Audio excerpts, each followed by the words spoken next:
নমস্কার। দেবের গল্প পাঠের আসরের প্রিয় বন্ধুরা, নিশ্চয়ই সকলে ভালো আছেন। প্রচণ্ড গরমে নিশ্চয়ই হাঁসফাঁস করছেন, কিন্তু বৃষ্টি এখনও দূরস্থ। তাই নিয়ে এলাম এক নতুন গল্প, এই গরমে একটু হলেও স্বস্তি দিতে আপনাদের। আজকে শোনাবো রবীন্দ্রনাথ ঠাকুরের পোস্টমাস্টার। আর হ্যাঁ, আরেকটি কথা, চ্যানেলটি অবশ্যই সাবস্ক্রাইব করবেন এবং বেল আইকনটি প্রেস করে রাখবেন দয়া করে। তবে চলুন পাঠ করা যাক আজকের গল্প, রবীন্দ্রনাথ ঠাকুর রচিত পোস্টমাস্টার। প্রথম কাজ আরম্ভ করিয়াই উলাপুর গ্রামে পোস্টমাস্টারকে আসিতে হয়। গ্রামটি অতি সামান্য, নিকটে একটি নীলকুঠি আছে। তাই কুঠির সাহেব অনেক জোগাড় করিয়া এই নতুন পোস্ট অফিস স্থাপন করাইয়াছে। আমাদের পোস্টমাস্টার কলিকাতার ছেলে। জলের মাছকে ডাঙায় তুলিলে যেরকম হয়, এই গণ্ডগ্রামের মধ্যে আসিয়া পোস্টমাস্টারেরও সেই দশা উপস্থিত হইয়াছে। একখানি অন্ধকার আটচালার মধ্যে তাহার অফিস।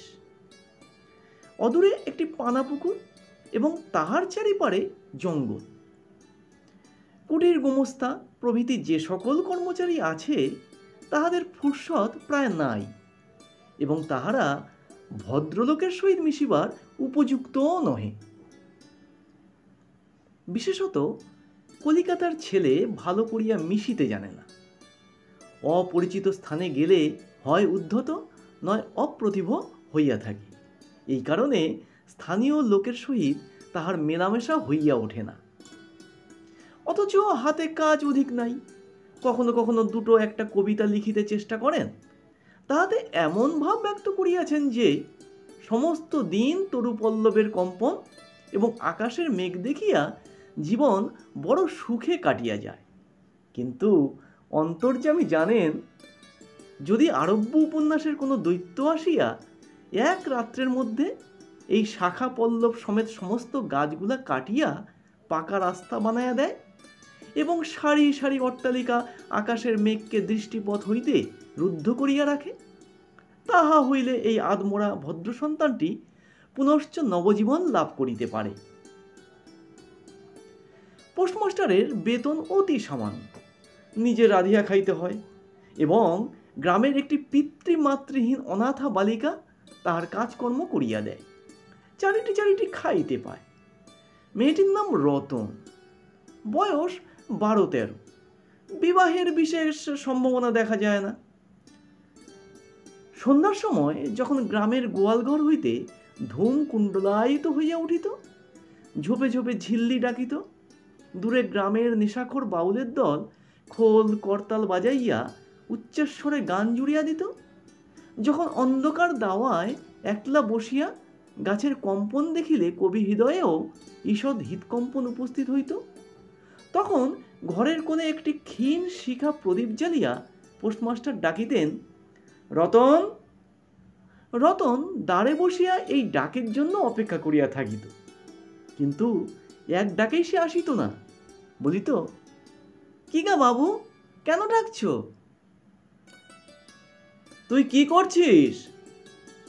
এখনই চুলো ধরাতে যেতে হবে হেসেলের। তোর হেসেলের কাজ পরে হবে, এখন একবার তামাকটা সেজে দে তো। অনতিবিলম্বে দুটি গাল ফুলাইয়া কলিকায় ফু দিতে দিতে রতনের প্রবেশ।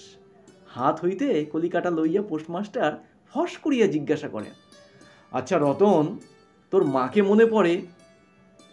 সে অনেক কথা, কতক মনে পড়ে, কতক মনে পড়ে না। মায়ের চেয়ে বাপ তাহাকে বেশি ভালোবাসিত। বাপকে অল্প অল্প মনে আছে। পরিশ্রম করিয়া বাপ সন্ধ্যাবেলায় ঘরে ফিরিয়া আসিত, তাহারই মধ্যে দৈবাত দুটি একটি সন্ধ্যা তাহার মনে পরিষ্কার ছবির মতো অঙ্কিত আছে। এই কথা হইতে হইতে ক্রমে রতন পোস্টমাস্টারের পায়ের কাছে মাটির উপর বসিয়া পড়িত। মনে পড়িত তাহার একটি ছোট ভাই ছিল। বহু পূর্বেকার বর্ষার দিনে একদিন একটা ডোবার ধারে দুইজনে মিলিয়া গাছের ভাঙা ডালকে ছিপ করিয়া মিছামিছি মাছ ধরা খেলা করিয়াছিল। অনেক গুরুতর ঘটনার চেয়ে সেই কথাটাই তাহার মনে বেশি উদয় হইত। এইরূপ কথা প্রসঙ্গে মাঝে মাঝে বেশি রাত হইয়া যাইত। তখন আলস্যক্রমে পোস্টমাস্টারের আর রাঁধিতে ইচ্ছা করিত না। সকালের বাসি ব্যঞ্জন থাকিত এবং রতন তাড়াতাড়ি উনান ধরাইয়া খান কয়েক রুটি সেকিয়া আনিত। তাহাতেই উভয়ের রাত্রের আহার চলিয়া যাইত। এক একদিন সন্ধ্যাবেলায় সেই বৃহৎ আটচালার কোণে আপিসের কাঠের চৌকির উপর বসিয়া পোস্টমাস্টারও নিজের ঘরের কথা পাড়িতেন, ছোট ভাই, মা এবং দিদির কথা। প্রবাসে একলা ঘরে বসিয়া যাহাদের জন্য হৃদয় ব্যথিত হইয়া উঠিত তাহাদের কথা, যে সকল কথা সর্বদাই মনে উদয় হয় অথচ নীলকুঠির গোমস্তাদের কাছে যা কোনো মতেই উত্থাপন করা যায় না, সেই কথা একটি অশিক্ষিতা ক্ষুদ্র বালিকাকে বলিয়া যাইতেন। কিছুমাত্র অসঙ্গত মনে হইত না। অবশেষে এমন হইল, বালিকা কথোপকথনকালে তাহার ঘরের লোকদিগকে মা, দিদি বলিয়া চিরপরিচিতের ন্যায় উল্লেখ করিত। এমনকি তাহার ক্ষুদ্র হৃদয়পটে বালিকা তাহাদের কাল্পনিক মূর্তিও চিত্রিত করিয়া লইয়াছিল। একদিন বর্ষাকালে মেঘমুক্ত দ্বীপ্রহরে ঈষৎতপ্ত সুকোমল বাতাস দিতেছিল। রৌদ্রে ভিজা ঘাস এবং গাছপালা হইতে এক প্রকার গন্ধ উত্থিত হইতেছিল। মনে হইতেছিল যেন ক্লান্ত ধরনের উষ্ণ নিঃশ্বাস গায়ে আসিয়া লাগিতেছে এবং কোথাকার এক নাছোড় বান্দা পাখি তাহার একটা একটানা সুরের নালিশ সমস্ত দুপুরবেলা প্রকৃতির দরবারে অত্যন্ত করুণ স্বরে বারবার আবৃত্তি করিতেছিল। পোস্টমাস্টারের হাতে কাজ ছিল না। সেদিনকার বৃষ্টির ধৌত মসৃণ চিক্কণ তরুপল্লবের হিল্লোল এবং পরাভূত বর্ষার ভগ্নাবশিষ্ট রৌদ্রশুভ্র স্তূপাকার মেঘস্তর বাস্তবিকই দেখিবার বিষয় ছিল। পোস্টমাস্টার তাহা দেখিতেছিলেন এবং ভাবিতেছিলেন, এই সময়ে কাছে একটি কেহ নিতান্ত আপনার লোক থাকিত, হৃদয়ের সহিত একান্ত সংলগ্ন একটি স্নেহপুত্তলী মানব মূর্তি। ক্রমে মনে হইতে লাগিল সেই পাখি ওই কথাই বারবার কহিতেছে এবং এই জনহীন তরুচ্ছায়া নিমগ্ন মধ্যাহ্নের পল্লব মর্মরের অর্থও কতকটা ওইরূপ। কেউ বিশ্বাস করে না এবং জানিতেও পায় না, কিন্তু ছোট পল্লীর সামান্য বেতনের সাব পোস্টমাস্টারের মনে গভীর নিস্তব্ধ মধ্যাহ্ন দীর্ঘ ছুটির দিনে এইরূপ একটা ভাবের উদয় হইয়া থাকে। পোস্টমাস্টার একটা দীর্ঘ নিঃশ্বাস ফেলিয়া ডাকিলেন, রতন। রতন তখন পেয়ারা তলায় পা ছড়াইয়া দিয়া কাঁচা পেয়ারা খাইতেছিল। প্রভুর কণ্ঠস্বর শুনিয়া অবিলম্বে ছুটিয়া আসিল। হাঁপাইতে হাঁপাইতে বলিল, দাদাবাবু ডাকছ? পোস্টমাস্টার বলিলেন, তোকে আমি একটু একটু করে পড়তে শেখাবো বলিয়া সমস্ত দুপুরবেলা তাহাকে লইয়া স্বরে অ স্বরে আ করিলেন এবং এইরূপে অল্প দিনেই যুক্ত অক্ষর উত্তীর্ণ হইলেন। শ্রাবণ মাসে বর্ষণের আর অন্ত নাই। খাল, বিল, নালা জলে ভরিয়া উঠিল। অহর্নিশি ভেকের ডাক এবং বৃষ্টির শব্দ। গ্রামের রাস্তায় চলাচল প্রায় এক প্রকার বন্ধ। নৌকায় করিয়া হাটে যাইতে হয়। একদিন প্রাতঃকাল হইতে খুব বাদলা করিয়াছে। পোস্টমাস্টারের ছাত্রীটি অনেকক্ষণ দ্বারের কাছে অপেক্ষা করিয়া বসিয়াছিল, কিন্তু অন্যদিনের মতো যথাসাধ্য নিয়মিত ডাক শুনিতে না পাইয়া আপনি হুঙ্গি পুঁথি লইয়া ধীরে ধীরে ঘরের মধ্যে প্রবেশ করিল। দেখিল পোস্টমাস্টার তাহার খাটিয়ার উপর শুইয়া আছেন, বিশ্রাম করিতেছেন মনে করিয়া অতি নিঃশব্দে পুনশ্চ ঘর হইতে বাহিরে যাইবার উপক্রম করিল। সহসা শুনিল রতন। তাড়াতাড়ি ফিরিয়া গিয়া বলিল, দাদাবাবু ঘুমাচ্ছিলে? পোস্টমাস্টার কাতর স্বরে বলিলেন, শরীরটা ভালো বোধ হচ্ছে না, দেখ তো আমার কপালে হাত দিয়ে। এই নিতান্ত নিঃসঙ্গ প্রবাসে ঘন বর্ষায় রোগকাতর শরীরে একটুখানি সেবা পাইতে ইচ্ছা করে। তপ্ত ললাটের উপর শাখা পড়া কোমল হস্তের স্পর্শ মনে পড়ে। এই ঘোর প্রবাসে রোগ যন্ত্রণায় স্নেহময়ী নারীরূপে জননী ও দিদি পাশে বসিয়া আছেন, এই কথা মনে করিতে ইচ্ছা করে এবং স্থলে প্রবাসীর মনের অভিলাষ ব্যর্থ হইল না। বালিকা রতন আর বালিকা রহিল না। সেই মুহূর্তেই সে জননীর পদ অধিকার করিয়া বসিল।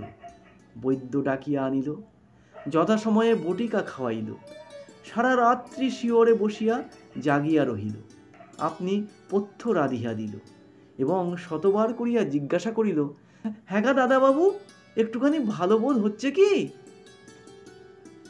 বহুদিন পরে পোস্টমাস্টার ক্ষীণ শরীরে রোগশয্যা ত্যাগ করিয়া উঠিলেন। মনে স্থির করিলেন, আর নয়, এখান হইতে কোনো মতে বদলি হইতে হইবে। স্থানীয় অস্বাস্থ্যের উল্লেখ করিয়া তৎক্ষণাৎ কলিকাতায় কর্তৃপক্ষদের নিকট বদলি হইবার জন্য দরখাস্ত করিলেন। রোগসেবা হইতে নিষ্কৃতি পাইয়া রতন দ্বারের বাহিরে আবার তাহার স্বস্থান অধিকার করিল। কিন্তু পূর্ববৎ আর তাহার ডাক পড়ে না। মাঝে মাঝে উকি মারিয়া দেখে পোস্টমাস্টার অত্যন্ত অন্যমনস্কভাবে চৌকিতে বসিয়া অথবা খাটিয়ায় শুইয়া আছেন। রতন যখন আহ্বান প্রত্যাশা করিয়া বসিয়া আছে, তিনি তখন অধীর চিত্তে তাহার দরখাস্তের উত্তর প্রতীক্ষা করিতেছেন। বালিকা দ্বারের বাহিরে বসিয়া সহস্রবার করিয়া তাহার পুরনো পড়া পড়িল, পাছে যেদিন সহসা ডাক পড়িবে সেদিন তাহার যুক্ত অক্ষর সমস্ত গোলমাল হইয়া যায়, এই তাহার একটা আশঙ্কা ছিল। অবশেষে সপ্তাহখানেক পরে একদিন সন্ধ্যাবেলায় ডাক পড়িল। উদ্বেলিত হৃদয়ে রতন গৃহের মধ্যে প্রবেশ করিয়া বলিল, দাদাবাবু, আমাকে ডাকছিলে? পোস্টমাস্টার কহিলেন, রতন, কালই আমি যাচ্ছি। কোথায় যাচ্ছ দাদাবাবু? বাড়ি যাচ্ছি। আবার কবে আসবে? আর আসবো না। রতন আর কোনো কথা জিজ্ঞাসা করিল না। পোস্টমাস্টার আপনিই তাকে বলিলেন তিনি বদলির জন্য দরখাস্ত করিয়াছিলেন। দরখাস্ত নামঞ্জুর হইয়াছে, তাই তিনি কাজে জবাব দিয়া বাড়ি যাইতেছেন। অনেকক্ষণ আর কেহ কথা কহিল না। মিটমিট করিয়া প্রদীপ জ্বলিতে লাগিল এবং এক স্থানে ঘরের জীর্ণ চাল ভেদ করিয়া একটি মাটির সরার উপর টপ টপ করিয়া বৃষ্টির জল পড়িতে লাগিল। কিছুক্ষণ পরে রতন আস্তে আস্তে উঠিয়া রান্নাঘরে রুটি গড়িতে গেল। অন্যদিনের মতো তেমন চটপট হইল না। বোধ করি মধ্যে মধ্যে মাথায় অনেক ভাবনার উদয় হইয়াছিল। পোস্টমাস্টারের আহার সমাপ্ত হইলে পর বালিকা তাহাকে জিজ্ঞাসা করিল, দাদাবাবু, আমাকে তোমাদের বাড়ি নিয়ে যাবে? পোস্টমাস্টার হাসিয়া কহিলেন, সে কি করে হবে? ব্যাপারটা যে কি কি কারণে অসম্ভব তাহা বালিকাকে বুঝানো আবশ্যক বোধ করিলেন না। সমস্ত রাত্রি স্বপ্নে এবং জাগরণে বালিকার কানে পোস্টমাস্টারের হাস্যধ্বনির কণ্ঠস্বর বাজিতে লাগিল, সে কি করে হবে। ভোরে উঠিয়া পোস্টমাস্টার দেখিলেন তাহার স্নানের জল ঠিক আছে। কলিকাতার অভ্যাস অনুসারে তিনি তোলা জলে স্নান করিতেন। কখন তিনি যাত্রা করিবেন সে কথা বালিকা কি কারণে জিজ্ঞাসা করিতে পারে নাই। পাছে প্রাতঃকালে আবশ্যক হয়, এই জন্য রতন তত রাত্রে নদী হইতে তাহার স্নানের জল তুলিয়া আনিয়াছিল। স্নান সমাপন হইলে রতনের ডাক পড়িল। রতন নিঃশব্দে গৃহে প্রবেশ করিল এবং আদেশ প্রতীক্ষায় একবার নীরবে প্রভুর মুখের দিকে চাহিল। প্রভু কহিলেন, রতন, আমার জায়গায় যে লোকটি আসবেন তাকে বলে দিয়ে যাব তিনি তোকে আমার মতোই যত্ন করবেন। আমি যাচ্ছি বলে তোকে কিছু ভাবতে হবে না। এই কথাগুলি যে অত্যন্ত স্নেহগর্ভ এবং দয়াদ্র হৃদয় হইতে উত্থিত সে বিষয়ে কোনো সন্দেহ নেই। কিন্তু নারীর হৃদয় কে বুঝিবে? রতন অনেক দিন প্রভুর অনেক তিরস্কার নীরবে সহ্য করিয়াছে, কিন্তু এই নরম কথা সহিতে পারিল না। একেবারে উচ্ছ্বসিত হৃদয়ে কাঁদিয়া উঠিয়া কহিল, না না, তোমার কাউকে কিছু বলতে হবে না, আমি থাকতে চাইনি। পোস্টমাস্টার রতনের এরূপ ব্যবহার কখনো দেখেন নাই, তাই অবাক হইয়া রহিলেন। নতুন পোস্টমাস্টার আসিল, তাহাকে সমস্ত চার্জ বুঝাইয়া দিয়া পুরাতন পোস্টমাস্টার গমনোন্মুখ হইলেন। যাইবার সময় রতনকে ডাকিয়া বলিলেন, রতন, তোকে আমি কখনো কিছু দিতে পারিনি, আজ যাওয়ার সময় তোকে কিছু দিয়ে গেলুম, এতে তোর দিন কয়েক চলবে। কিছু পথ খরচা বাদে তাহার বেতনের যত টাকা পাইয়াছিলেন পকেট হইতে বাহির করিলেন।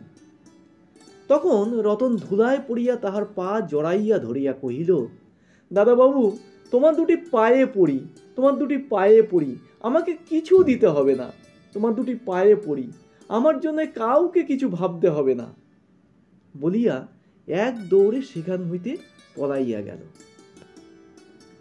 ভূতপূর্ব পোস্টমাস্টার নিঃশ্বাস ফেলিয়া হাতে কার্পেটের ব্যাগ ঝুলাইয়া কাঁধে ছাতা লইয়া মুটের মাথায় নীল ও শ্বেত রেখার চিত্রিত টিনের পেট্রা তুলিয়া ধীরে ধীরে নৌকা ভিমুখে চলিলেন। যখন নৌকায় উঠিলেন এবং নৌকা ছাড়িয়া দিল, বর্ষা বিস্ফারিত নদী ধরনের উচ্ছ্বসিত অশ্রুরাশির মতো চারিদিকে ছল ছল করিতে লাগিল। তখন হৃদয়ের মধ্যে অত্যন্ত একটা বেদনা অনুভব করিতে লাগিলেন। একটি সামান্য গ্রাম্য বালিকার করুণ মুখচ্ছবি যেন এক বিশ্বব্যাপী বৃহৎ অব্যক্ত মর্ম ব্যথা প্রকাশ করিতে লাগিল। একবার নিতান্ত ইচ্ছা হইল ফিরিয়া যাই, জগতের ক্রোড় বিচ্যুত সেই অনাথিনীকে সঙ্গে করিয়া লইয়া আসি।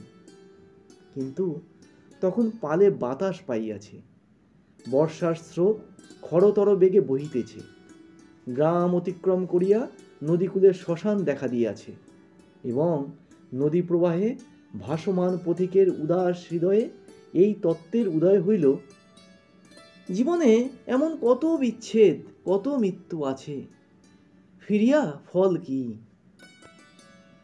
পৃথিবীতে কে কাহার? কিন্তু রতনের মনে কোনো তত্ত্বের উদয় হইল না। সে সেই পোস্ট অফিস গৃহের চারিদিকে কেবল অশ্রু জলে ভাসিয়া ঘুরিয়া ঘুরিয়া বেড়াইতেছিল। বোধ করি তাহার মনে ক্ষীণ আশা জাগিতেছিল, দাদাবাবু যদি ফিরিয়া আসে। সেই বন্ধনে পড়িয়া কিছুতেই দূরে যাইতে পারিতেছিল না। হায় বুদ্ধিহীন মানব হৃদয়, ভ্রান্তি কিছুতেই ঘোচে না। যুক্তিশাস্ত্রের বিধান বহু বিলম্বে মাথায় প্রবেশ করে।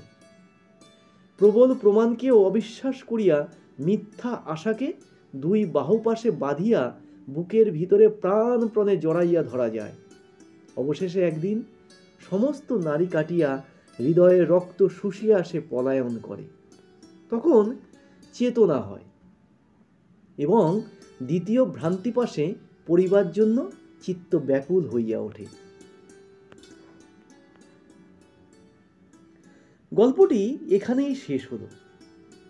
আচ্ছা, পুরুষ মানুষ কি নারীর মন বুঝতে অপারগ? এখানে কি সেই চিত্র ফুটে উঠেছে? আপনারা কি বলেন?